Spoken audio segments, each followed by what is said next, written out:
ಯಶವಂತರಾಯಗೌಡ ಅಸಮಾಧಾನ ತಣಿಸೋದಕ್ಕೆ ಸರ್ಕಸ್ ನಡೀತಾ ಇದೆ. ನಿನ್ನೆ ಯಶವಂತರಾಯಗೌಡ ಭೇಟಿಯಾಗಿದ್ದ ಸಚಿವ ಸವದಿ ಬೇಕಿದ್ರೆ ನನ್ನ ಸಚಿವ ಸ್ಥಾನ ಬಿಟ್ಕೊಡ್ತೇನೆ ಅಂತ ಸವದಿ ಹೇಳಿದಾರಂತೆ. ನೀವು ರಾಜೀನಾಮೆ ವಾಪಸ್ ಪಡೀರಿ. ಲಕ್ಷ್ಮಣ್ ಸವದಿ ಅಲ್ಲದೆ BR ಪಾಟೀಲ್ರಿಂದಲೂ ಕೂಡ ಯಶವಂತರಾಯಗೆ ಒಂದು ಕರೆ ಹೋಗಿದೆ. ಈ ಮಾತುಕತೆಯಲ್ಲಿ ಸಿಎಂ ತಾಳ್ಮೆಯಿಂದ ಇರೋದಕ್ಕೆ ಮನವಿಯನ್ನ ಮಾಡಿದ್ದಾರೆ. ಪಕ್ಷದ ನಿರ್ಧಾರಗಳ ಬಗ್ಗೆ ಸಮಗ್ರವಾಗಿ ಚರ್ಚೆ ನಡೆಸಿದ್ದಾರೆ ಅನ್ನುವಂಥ ಒಂದು ಮಾಹಿತಿ ಕೂಡ ಕೇಳ ಬರ್ತಾ ಇದೆ. ಜೊತೆಗೆ ಯಶವಂತರಾಯಗೌಡ ಅವರ ಅಸಮಾಧಾನವನ್ನ ಶಮನಗೊಳಿಸೋದಕ್ಕೆ ಕಾಂಗ್ರೆಸ್ ನಾಯಕರು ಒಬ್ಬರ ಹಿಂದೆ ಒಬ್ಬರು ಸಂಪರ್ಕ ಸಾಧಿಸ್ತಾ ಇದ್ದಾರೆ.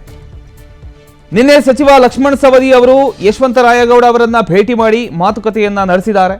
ಈ ವೇಳೆ ಬೇಕಾದ್ರೆ ನನ್ನ ಸಚಿವ ಸ್ಥಾನವನ್ನೇ ಬಿಟ್ಕೊಡ್ತೇನೆ, ಆದರೆ ನೀವು ಯಾವುದೇ ಆತುರದ ನಿರ್ಧಾರ ತೆಗೆದುಕೊಳ್ಬೇಡಿ ಅಂತ. ಅಷ್ಟೇ ಅಲ್ಲದೆ ಹಿರಿಯ ಶಾಸಕರಾದಂಥ BR ಪಾಟೀಲ್ ಅವರು ಕೂಡ ದೂರವಾಣಿ ಮೂಲಕ ಯಶವಂತರಾಯಗೌಡ ಅವರೊಂದಿಗೆ ಮಾತನಾಡಿ ಪಕ್ಷದ ಒಳಗಡೆ ಉಳಿದುಕೊಂಡೇ ಸಮಸ್ಯೆಗೆ ಪರಿಹಾರ ಕಂಡುಕೊಳ್ಳುವಂತೆ ಮನವಿಯನ್ನ ಮಾಡಿದ್ದಾರೆ ಅಂತ ಹೇಳಲಾಗ್ತಾ ಇದೆ. ನಾಳೆ ನಿರ್ಧಾರ ತಿಳಿಸೋದಾಗಿ ಯಶವಂತರಾಯಗೌಡ ಮಾಹಿತಿಯನ್ನು ಕೊಟ್ಟಿದ್ದಾರೆ. ನಾಳೆ ವಿಜಯಪುರದಲ್ಲಿ ಸುದ್ದಿಗೋಷ್ಠಿಯನ್ನ ಇಂಡಿ ಶಾಸಕರಾದಂಥ ಯಶವಂತರಾಯಗೌಡ ಕರೆದಿದ್ದಾರೆ. ಸುದ್ದಿಗೋಷ್ಠಿ ಕ್ಷೇತ್ರದ ಜನರೊಂದಿಗೆ ಚರ್ಚಿಸಿ ನಿರ್ಧಾರ ಮಾಡ್ತೀವಿ ಅಂತ ಯಶವಂತರಾಯಗೌಡ ತಿಳಿಸಿದ್ದಾರೆ. ಈ ಎಲ್ಲ ಬೆಳವಣಿಗೆಗಳ ನಡುವೆ ಯಶವಂತರಾಯಗೌಡ ಪಾಟೀಲ್ ನಾಳೆ ವಿಜಯಪುರದಲ್ಲಿ ಏನೋ ಸುದ್ದಿಗೋಷ್ಠಿಯನ್ನ ನಡೆಸ್ತಾ ಇದ್ದಾರೆ. ಅಲ್ಲಿ ನಿರ್ಧಾರ ಆಗತ್ತೆ, ಏನೋ ಡಿಸಿಷನ್ ತಗೊಂಡಿದ್ದಾರೆ ಅಂತ. ಕ್ಷೇತ್ರದ ಜನರು, ಬೆಂಬಲಿಗರು ಹಾಗೂ ಕಾರ್ಯಕರ್ತರೊಂದಿಗೆ ಚರ್ಚಿಸಿದ ಬಳಿಕ ತಮ್ಮ ಮುಂದಿನ ರಾಜಕೀಯ ನಿರ್ಧಾರವನ್ನು ಪ್ರಕಟಿಸುವುದಾಗಿ ಅವರು ತಿಳಿಸಿದ್ದಾರೆ. ಇದರಿಂದ ಕಾಂಗ್ರೆಸ್ ನಾಯಕತ್ವದ ಒಂದು ಆತಂಕ ಇನ್ನಷ್ಟು ಹೆಚ್ಚಾಗ್ತಾ ಇದೆ. ಯಾಕಂದರೆ ಈಗಾಗಲೇ ಹಲವಾರು ಸಚಿವಾಕಾಂಕ್ಷಿಗಳು ಅಸಮಾಧಾನ ವ್ಯಕ್ತಪಡಿಸಿದ್ದಾರೆ. ಮತ್ತೊಬ್ಬ ಹಿರಿಯ ಶಾಸಕ ಯಾವುದೇ ಒಂದು ಮಹತ್ವದ ನಿರ್ಧಾರ ಕೈಗೊಂಡ್ರೆ ಅದರ ರಾಜಕೀಯ ಪರಿಣಾಮ ದೊಡ್ಡದಾಗತಕ್ಕಂಥ ಒಂದು ಸಾಧ್ಯತೆ ಇದೆ.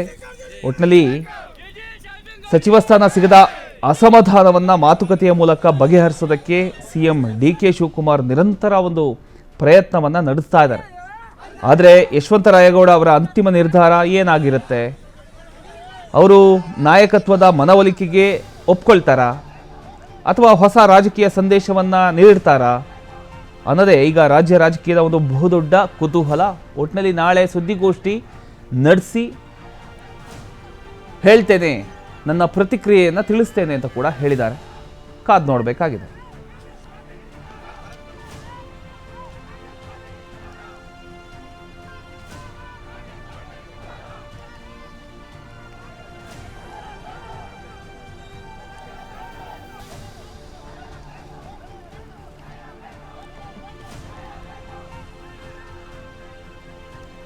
ಇದರ ಬಗ್ಗೆ ಇನ್ನಷ್ಟು ಡೀಟೇಲ್ಸ್ ಕೊಡ್ತಾರೆ ನಮ್ಮ ಪ್ರತಿನಿಧಿ ತಿಮ್ಮೇಗೌಡ. ತಿಮ್ಮೇಗೌಡ, ಈಗ ಸಿಎಂ DK ಶಿವಕುಮಾರ್ ಹಾಗೂ ಯಶವಂತರಾಯಗೌಡ ಅವರ ಒಂದು ಮಾತುಕತೆಯಲ್ಲಿ ಏನು ಆಗಬಹುದು? ಈಗ DK ಶಿವಕುಮಾರ್ ಅವರು ಸಾಕಷ್ಟು ಪ್ರಯತ್ನ ಪಡ್ತಾ ಇದ್ದಾರೆ ಮನವೊಲಿಸೋದಕ್ಕೆ. ಇನ್ನೊಂದು ಕಡೆ ನಾಯಕರುಗಳು ಕೂಡ ಪ್ರಯತ್ನ ಪಡ್ತಾ ಇದ್ದಾರೆ. ಕೆಲವರು ಭೇಟಿಯಾಗಿ ಮಾತನಾಡಿದ್ದಾರೆ, ಇನ್ನು ಕೆಲವರು ದೂರವಾಣಿ ಕರೆ ಮೂಲಕ ಮಾತನಾಡಿದ್ದಾರೆ. ಏನಾಗಬಹುದು? ಈಗ ಸುದ್ದಿಗೋಷ್ಠಿ ನಡೆಯುತ್ತಾ ನಾಳೆ ಅಂತ? ಸುದ್ದಿಗೋಷ್ಠಿ ನಡೆಸೇ ತೀರಬೇಕು ಅನ್ನುವಂಥ ನಿಟ್ಟಿನಲ್ಲಿ ಯಶವಂತರಾಯಗೌಡ ಪಾಟೀಲ್ ಅವರು ನಿರ್ಧಾರ ಮಾಡದಂತೆ ಕಾಣಿಸ್ತಾ ಇದೆ. ಯಾಕಂತ ಹೇಳಿದ್ರೆ ಅವತ್ತೇ ಅವರು ನಮ್ಮ PNS ವಿಸ್ತಾರ ನ್ಯೂಸ್ ಜೊತೆ ಮಾತನಾಡಿದಂಥ ಸಂದರ್ಭದಲ್ಲಿ ನನ್ನ ರಾಜೀನಾಮೆ ನಿರ್ಧಾರಕ್ಕೆ ಈಗಲೂ ಕೂಡ ಸ್ಟಿಕನ್, ಯಾವುದೇ ಕಾರಣಕ್ಕೂ ಕೂಡ ನಾನು ರಾಜೀನಾಮೆಯನ್ನು ಹಿಂಪಡೆಯೋದಿಲ್ಲ ಅನ್ನುವಂಥ ಒಂದು ಖಡಕ್ ಮಾತನ್ನು ಹೇಳಿದರು.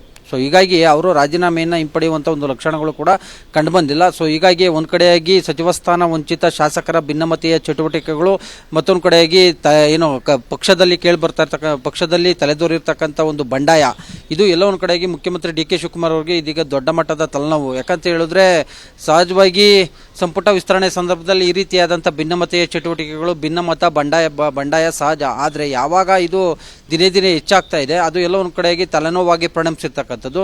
ಯಾಕಂತ ಹೇಳಿದ್ರೆ ಯಾರಾದರೂ ರಾಜೀನಾಮೆಯನ್ನು ಕೊಟ್ಟರೆ ನಾನು ಕ್ಷಣ ಮಾತ್ರದಲ್ಲಿ ಸ್ವೀಕಾರವನ್ನು ಮಾಡ್ತೀನಿ, ಅಕ್ಸೆಪ್ಟ್ ಮಾಡ್ತೀನಿ ಎನ್ನುವಂಥ ಒಂದು ಮಾತನ್ನು DK ಶಿವಕುಮಾರ್ ಅವರು ಹೇಳಿದರು. ಸೊ ಹೀಗಾಗಿ ಇದೀಗ ಯಶವಂತರಾಯಗೌಡ ಪಾಟೀಲ್ರವರು ರಾಜೀನಾಮೆಯನ್ನು ಕೊಟ್ಟಿದ್ದಾರಲ್ಲ, ಅಂಗೀಕಾರ ಮಾಡಲಿ ಎನ್ನುವಂಥ ಒಂದು ನಿಟ್ಟಿನಲ್ಲಿ ಸಿದ್ದರಾಮಯ್ಯನವರ ಬಣದಿಂದ ಪರೋಕ್ಷವಾಗಿ ಒಂದು ರೀತಿ ಟೀಕೆಗಳು ವ್ಯಕ್ತವಾಗಿರ್ತಕ್ಕಂಥದ್ದು. ಸಿದ್ದರಾಮಯ್ಯನವರ ಆಪ್ತವಲಯದಲ್ಲಿ ಗುರುತಿಸ್ಕೊಂಡಿರ್ತಕ್ಕಂಥ ಮಾಜಿ ಸಚಿವ ರಾಜಣ್ಣನವರು ಒಂದು ಮಾತನ್ನು ಹೇಳಿದರು ನಿನ್ನೆಯಷ್ಟೇ. ಅಂದರೆ ಈ ರೀತಿಯಾದಂಥ ಉದ್ದಾಟತನ ಬೇಡ, ಅವರನ್ನು ಕರೆದು ಮಾತನಾಡಬೇಕು. ಕಾಂಗ್ರೆಸ್ ಶಾಸಕಾಂಗ ಪಕ್ಷದ ನಾಯಕರಾಗಿರ್ತಕ್ಕಂಥವ್ರು ಡಿ ಕೆ ಶಿವಕುಮಾರ್ ಅವರು ಮುಖ್ಯಮಂತ್ರಿಯೂ ಕೂಡ ಹೌದು, ಅವರನ್ನು ಕರೆದು ಮಾತನಾಡಬೇಕು. ಅಸಮಾಧಾನಿತರನ್ನು ಮನವೊಲಿಸುವಂಥ ಒಂದು ಕರ್ತವ್ಯ ಜವಾಬ್ದಾರಿ ಮುಖ್ಯಮಂತ್ರಿಗಳ ಮೇಲಿದೆ ಎನ್ನುವಂಥ ಒಂದು ಮಾತನ್ನು ಬಹಿರಂಗವಾಗಿ ಹೇಳಿದರು. ಸೊ ಹೀಗಾಗಿ ಈ ಎಲ್ಲ ಟೀಕೆಗಳು ಮತ್ತೊಂದು ಕಡೆಗೆ ಬಂಡಾಯ ತಲೆದೋರಿರ್ತಕ್ಕಂಥ ಹಿನ್ನೆಲೆಯಲ್ಲಿ ಎಚ್ಚೆತ್ತುಕೊಂಡಿರ್ತಕ್ಕಂಥ ಮುಖ್ಯಮಂತ್ರಿ ಡಿ ಕೆ ಶಿವಕುಮಾರ್ ಅವರು ಇದೀಗ ಅಸಮಾಧಾನಿತ ಶಾಸಕರ ಮನವೊಲಿಕೆಗೆ ಮುಂದಾಗಿದ್ದಾರೆ. ಅದರಂತೆ ಯಶವಂತರಾಯಗೌಡ ಪಾಟೀಲ್ ಅವರಿಗೆ ದೂರವಾಣಿ ಕರೆಯನ್ನು ಮಾಡಿರ್ತಕ್ಕಂಥ ಡಿ ಕೆ ಶಿವಕುಮಾರ್ ಅವರು ತಮ್ಮನ್ನು ಭೇಟಿಯಾಗುವಂತೆ ಸೂಚಿಸಿದ್ದಾರೆ. ಯಶವಂತರಾಯಗೌಡ ಪಾಟೀಲ್ ಅವರು ಯಾವುದೇ ಕಾರಣಕ್ಕೂ ಕೂಡ ತಮ್ಮನ್ನು ಭೇಟಿಯಾಗೋದಿಲ್ಲ, ನನ್ನ ರಾಜೀನಾಮೆಯನ್ನು ಹಿಂಪಡೆಯೋದಿಲ್ಲ ಅನ್ನುವಂಥ ಮಾತನ್ನು ಹೇಳಿರ್ತಕ್ಕಂಥದ್ದು. ಆದರೂ ಕೂಡ ಯಶವಂತರಾಯಗೌಡ ಪಾಟೀಲ್ ಅವರ ಆಪ್ತರ ಮೂಲಕವಾಗಿ ಇದೀಗ ರಾಜೀನಾಮೆಯನ್ನು ಹಿಂಪಡೆಯೋದಕ್ಕೆ ಡಿ ಕೆ ಶಿವಕುಮಾರ್ ಅವರು ಸೂಚಿಸಿದ್ದಾರೆ. ಮತ್ತೊಂದು ಕಡೆಯಾಗಿ ಆಯಾ ಸಮುದಾಯದ ಶಾಸಕರನ್ನು ಮನವೊಲಿಸುವಂಥ ನಿಟ್ಟಲ್ಲಿ ಆಯಾ ಸಮುದಾಯದ ಸಚಿವರಿಗೂ ಕೂಡ ಒಂದು ರೀತಿ ಜವಾಬ್ದಾರಿಯನ್ನು ಸೂಚನೆ ಕೂಡ ಕೊಟ್ಟಿರ್ತಕ್ಕಂಥದ್ದು. ಹೀಗಾಗಿ ಒಕ್ಕಲಿಗ ಸಮುದಾಯದಲ್ಲಿ ಸಚಿವ ಸ್ಥಾನ ವಂಚಿತ ಶಾಸಕರನ್ನು ಮನವೊಲಿಸಬೇಕು ಅನ್ನುವಂಥ ನಿಟ್ಟಲ್ಲಿ HC ಬಾಲಕೃಷ್ಣ ಮತ್ತು ಚಲುವರಾಯಸ್ವಾಮಿಯವರಿಗೆ ಸೂಚನೆ ಕೂಡ ಕೊಟ್ಟಿದ್ದರು. CM ಸೂಚನೆ ಮೇರೆಗೆ ಸಚಿವ ಸ್ಥಾನ ವಂಚಿತರಾಗಿರ್ತಕ್ಕಂಥ ಬಂಡಾಯ ಇದ್ದಿರ್ತಕ್ಕಂಥ ಅಂದರೆ ವಿಜಯನಗರ ಶಾಸಕ ಎಂ ಕೃಷ್ಣಪ್ಪ, ಗೋವಿಂದರಾಜನಗರ ಕ್ಷೇತ್ರದ ಶಾಸಕ ಪ್ರಿಯಾ ಕೃಷ್ಣ, ಸಿರಾ ಕ್ಷೇತ್ರದ ಶಾಸಕ ನವದೆಹಲಿ ಪ್ರತಿನಿಧಿ TB ಜಯಚಂದ್ರ, ಈ ಮೂವರು ಶಾಸಕರ ಮನೆಗಳಿಗೆ ತಡರಾತ್ರಿ ಚಲುವರಾಯಸ್ವಾಮಿ, ಬಾಲಕೃಷ್ಣ ಮತ್ತು ಡಿ ಕೆ ಶಿವಕುಮಾರ್ ಅವರ ಸಂಬಂಧಿ ಕುಣಿಗಲ್ ಶಾಸಕ ಡಾಕ್ಟರ್ ರಂಗನಾಥ್, ಈ ಮೂವರು ನಾಯಕರು ಕೂಡ ಭೇಟಿ ನೀಡಿ ಮನವೊಲಿಸುವಂಥ ಒಂದು ಪ್ರಯತ್ನವನ್ನು ಮಾಡಿದರು. ಆದರೆ ಈ ಮೂವರು ನಾಯಕರು ಮನವೊಲಿಕೆ ಆಗಿಲ್ಲ ಅನ್ನುವಂಥ ಒಂದು ಮಾಹಿತಿ ಲಭ್ಯ ಆಗಿರ್ತಕ್ಕಂಥದ್ದು. ಸೊ ಹೀಗಾಗಿ ಈ ಒಂದು ಸಂಪುಟ ವಿಸ್ತರಣೆ ಬಳಿಕ ಎದ್ದಿರ್ತಕ್ಕಂಥ ಈ ಒಂದು ಬಂಡಾಯ ಸದ್ಯಕ್ಕಂತೂ ಶಮನವಾಗುವಂಥ ಯಾವುದೇ ರೀತಿಯಾದಂಥ ಲಕ್ಷಣಗಳು ಕಂಡು ಬರ್ತಾ ಇಲ್ಲ. Pramod, thank you. ನಿಮ್ಮೆಲ್ಲ ಮಾಹಿತಿಗಾಗಿ ತಿನ್ನೇಗೌಡ.